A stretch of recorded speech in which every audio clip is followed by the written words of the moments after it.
السلام علیکم ورحمۃ اللہ وبرکاتہ۔ بسم اللہ الرحمن الرحیم۔ سامعین گرامی قدر، رمضان المبارک کے حوالے سے ہماری گفتگو قرآن و حدیث کی روشنی میں جاری ہے، اور آج ہم قرآن مجید کی اس آیت کے حوالے سے گفتگو کریں گے جس میں اللہ رب العزت کا ارشاد ہے اعوذ باللہ من الشیطان الرجیم، بسم اللہ الرحمن الرحیم۔ ایاما معدودات فمن کان منکم مریضا او علی سفر فعدۃ من ایام اخر۔ یہ چند روز ہیں گنتی کے، پھر جو کوئی تم میں سے بیمار ہو یا مسافر ہو تو ان پر ان دنوں کی گنتی اور دنوں میں پوری کر لی جائے۔ آیت کے اس ٹکڑے میں اللہ رب العزت نے رمضان مبارک کے بارے میں ارشاد فرمایا کہ یہ گنتی کے کچھ دن ہیں، اور ان دنوں کی گنتی ہر مسلمان نے روزہ رکھ کے پوری کرنی ہے، لیکن اس میں سے کچھ اللہ نے استثناء فرما دیا کہ فلاں فلاں ایسے ہیں کہ وہ اگر روزہ نہ رکھ سکیں ان دنوں میں، ان کے لیے مشکل ہو، تو وہ اس کے علاوہ رمضان مبارک کے مہینے کے علاوہ وہ گنتی پوری کر لیں۔ ان میں ایک تو ارشاد فرمایا فمن کان منکم مریضا، جو تم میں سے بیمار ہو، اور دوسرا فرمایا جو مسافر ہو۔ بیمار آدمی کو یہ رخصت حاصل ہے کہ وہ یہ سمجھتا ہے، اگر یا ڈاکٹر نے اس کو بتایا ہے کہ اگر روزہ رکھے گا تو اس وجہ سے اس کے روزے کی وجہ سے اس کی تکلیف میں اضافہ ہوگا، اس کی بیماری میں اضافہ ہوگا، تو وہ روزہ چھوڑ سکتا ہے۔ اگر ڈاکٹر نے بتایا ہے یا ڈاکٹر نے نہیں بتایا، لیکن خود ہی مریض دیانتداری کے ساتھ یہ سمجھتا ہے کہ میں اگر روزہ رکھوں گا تو میں پورا نہیں کر پاؤں گا، میں اگر روزہ رکھوں گا تو میری تکلیف میں اور بیماری میں اضافہ ہو جائے گا، تو بھی ٹھیک ہے، وہ روزہ چھوڑ سکتا ہے۔ دوسری بات یہ کہ ایک آدمی روزہ رکھتا ہے، وہ شروع کر لیتا ہے روزہ،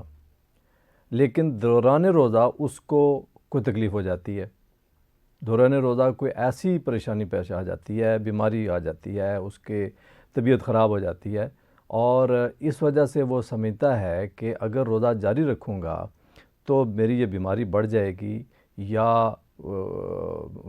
میں علاج اس وقت ضروری ہے، تو ظاہر ہے ایسے وقت بھی اس کو روزہ افطار کرنے کی اجازت ہے اور وہ علاج کروائے گا۔ اور پھر دیکھیں، بیماری کے حوالے سے بعض اوقات لوگ یہ سوال کرتے ہیں کہ اگر ہمیں قے ہو گئی، وامٹنگ ہو گئی اگر روزے کے دوران، تو کیا اس سے روزہ برقرار رہا یا ٹوٹ گیا؟ تو اس میں ایک آسان اصول یہ سمجھ لیا جائے کہ پہلی بات تو یہ ہے کہ وامٹنگ اگر خود بخود ہو گئی اور جو کچھ قے آئی منہ میں وہ انسان نے تھوک دی، اگل دی، تو اس سے کوئی حرج نہیں ہوتا، اس سے روزہ نہیں ٹوٹے گا۔ لیکن اگر قے اتنی آئی کہ وہ کچھ واپس چلی گئی، منہ میں کچھ واپس نگلی گئی، تو وہ بے شک تھوڑی ہی تھی لیکن کچھ نگلی گئی، تو اس سے روزہ ٹوٹ جائے گا۔ جب نگل نہیں لیا اور ساری باہر نکل گئی، تھوک لیا، تو اس سے روزہ نہیں ٹوٹے گا۔ اسی انداز سے اگر خون نکل آیا کہ چوٹ لگ گئی، تو اس وجہ سے بھی روزہ نہیں ٹوٹے گا۔ بے شک منہ سے اگر کوئی خون نکل آیا، مسوڑوں سے خون نکل آیا، لیکن جب وہ تھوک دیا تو اس سے کوئی حرج کی بات نہیں، اس سے روزہ نہیں ٹوٹے گا۔ کچھ مریض ایسے ہوتے ہیں، مثال کے طور پر شوگر کے مریض ہیں، بعض ہارٹ کے مریض ہیں، اس قسم کے مختلف مریض ہوتے ہیں جن کے لیے ڈاکٹر کی یہ تجویز ہوتی ہے کہ آپ روزہ نہ رکھیں، اور ان کی بیماری بڑھنے کا خطرہ ہوتا ہے، بار بار ان کو کھانے کی اگر ضرورت پیش آتی ہے تو ٹھیک ہے، لیکن کئی ایسے شوگر کے مریض بھی ہوتے ہیں اور مختلف قسم کے مریض ہوتے ہیں جو روزہ رکھ لیتے ہیں اور ان کو کوئی پریشانی پیش نہیں آتی، تو اگر وہ سمجھتے ہیں تو ٹھیک ہے، لیکن اگر جو ہی ان کو تکلیف محسوس ہو روزے کے دوران تو ان کو روزہ افطار کر لینا چاہیے، اپنی جان کی حفاظت کے لیے روزہ ان کو افطار کر لینا چاہیے، جان بچانے کے لیے بھی یہ ضروری ہے۔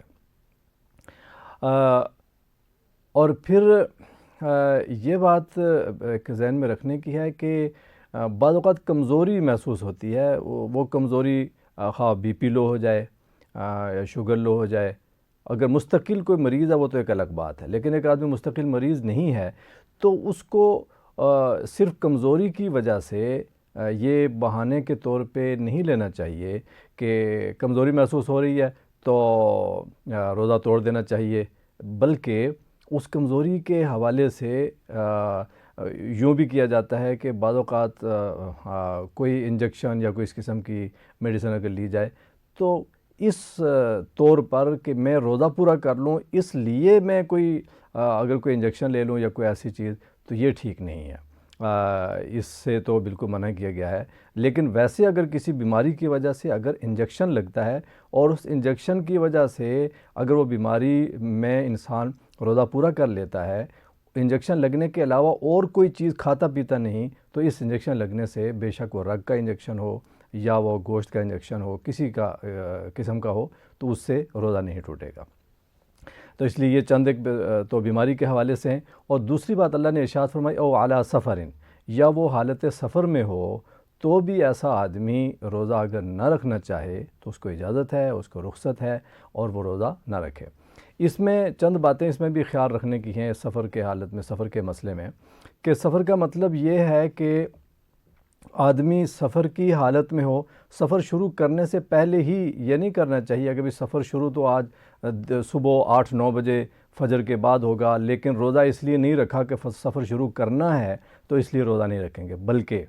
روزہ رکھنا ضروری ہے، اور اگر سفر شروع ہوا اور روزہ رکھنے کے بعد شروع ہوا تو پھر اس وقت دوران سفر دیکھا جائے، اگر دوران سفر روزہ رکھنا اور مکمل کرنا مشکل ہو رہا ہے تو تب وہ روزہ افطار کرے، ورنہ یہ روزہ مکمل کرنا چاہیے۔ اور دوسری بات یہ، چونکہ قرآن مجید کے یہ الفاظ ہمیں بتا رہے ہیں کہ جو آدمی حالت سفر میں ہو اس کو روزہ چھوڑنے کی اجازت ہے، جو حالت سفر میں ابھی اس کا سفر شروع ہی نہیں ہوا تو اس کو روزہ چھوڑنے کی اجازت نہیں ہے۔ اور اس میں اگلی بات یہ ہے کہ سفر کتنا ہو، ایسا نہیں کہ اگر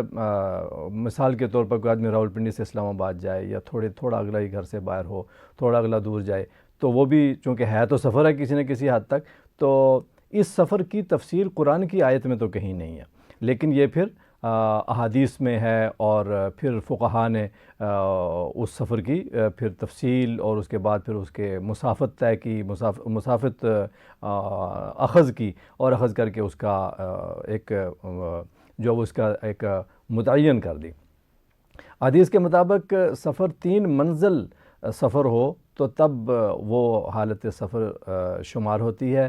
جس میں رخصتیں ہوتی ہیں نماز کے حوالے سے بھی اور روزے کے حوالے سے بھی۔ اور فقہاء کرام نے، ائمہ کرام نے ان 3 منزلوں کی جو مسافت جو مقرر کی ہے وہ ایک اندازہ لگا کے محتاط اندازے کے مطابق 48 میل جو طے کی ہے، اور 48 میل کی جو مسافت کلومیٹر میں بنتی ہے یہ تقریباً یہ 77 کلومیٹر اور کچھ میٹر اوپر بنتی ہے، 77.5 کلومیٹر تقریباً۔ تو اگر ایک آدمی کا گھر سے سفر کی مسافت اتنی ہو کہ وہ 77 کلومیٹر 78 کلومیٹر اگر بنتی ہے تو ایسے آدمی کے لیے یہ سفر شرعی سفر شمار ہوگا، اور اس کو یہ رخصت ہوگی کہ یہ اگر روزہ نہیں رکھنا چاہتا، روزہ رکھنا مشکل ہے اس کے لیے، حتیٰ کہ اگر اس کے لیے مشکل نہیں بھی ہے لیکن سفر کی حالت کی وجہ سے یہ رخصت سے فائدہ اٹھانا چاہتا ہے، یہ روزہ نہیں رکھنا چاہتا تو نہ رکھے۔ لوگ ایک یہ اعتراض بھی کرتے ہیں کہ آج کے سفر تو بہت جو ہیں وہ پرسکون ہو گئے ہیں اور کافی سہولت والے ہو گئے ہیں، اب تو وہ مشقت نہیں ہوتی جو سابقہ دور میں پیدل سفر میں ہوتی تھی یا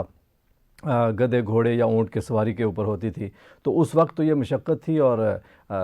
اس کی اجازت تھی، لیکن اب تو وہ مشقت نہیں ہے۔ اب تو گاڑی کا سفر ہے بلکہ جہاز کا سفر ہے، اور گھنٹوں میں انسان دنوں کا سفر طے کر لیتا ہے۔ تو اس کے لیے اس وجہ سے شاید یہ رخصت نہیں ہونی چاہیے، لیکن ایسا نہیں۔ سفر خود ایک مشقت کا ایک مرحلہ ہوتا ہے، بے شک جتنا ہی پرسکون سفر ہو، جتنا ہی اچھی گاڑی، جتنا ہی اچھا جہاز، لیکن وہ بہرحال سفر ہوتا ہے۔ تو سفر کے حوالے سے یہ فرما دیا گیا، سفر کی اپنی مشکلات ہوتی ہیں، ضروری نہیں کہ صرف ایک ہی مشقت ہو کہ انسان کو جسمانی مشقت، اس کے علاوہ اور بھی بہت سارے مسائل ہوتے ہیں۔ تو اس لیے حالت سفر میں اگر کوئی آدمی روزہ نہیں رکھنا چاہتا تو اس کو اجازت ہے وہ روزہ نہ رکھے، لیکن گنتی دوسرے دنوں میں پوری کرے۔ گنتی کا مطلب یہ ہے کہ وہ باقی جو دن ہیں رمضان المبارک کے علاوہ، اگر اس کو اتنے دن ملتے ہیں جتنے دن اس کے قضا ہوئے، تو اتنے دن اس کو ملے ہیں تو اس کے اوپر قضا واجب ہے۔ ایک آدمی مثال کے طور پر اس کے روزے کچھ قضا ہوئے اور اس کے قضا کرنے کے بعد رمضان المبارک کے بعد اتنے دن زندگی نے اس سے وفا ہی نہیں کی اور وہ روزے قضا کرنے کا اس کو موقع ہی نہیں ملا، تو ایسے آدمی کو پھر گناہ بھی نہیں ہوگا اور قضا کرنے کا۔ البتہ وہ رسا کو چاہیے کہ وہ اس کے جو اس والے سے دیکھے، اگر واقعتاً زیادہ دن گزر گئے تھے تو پھر اس کا فدیہ ادا کرنے کا بھی اہتمام کیا جائے علماء کرام کے مشورے سے، اور علماء کرام سے مسئلہ پوچھ کے پورے طریقے سے، تو پھر اس کا تاکہ اس کے ذمے کوئی عبادت اور اللہ کا حق باقی نہ رہے۔ یہ اس آیت کے اس ٹکڑے کا یہ ایک وضاحت تھی۔ اللہ رب العزت ہمیں رمضان المبارک کے خیر و برکات سے صحیح معنوں میں فیض یاب ہونے کی توفیق عطا فرمائے۔ وما علینا الا البلاغ۔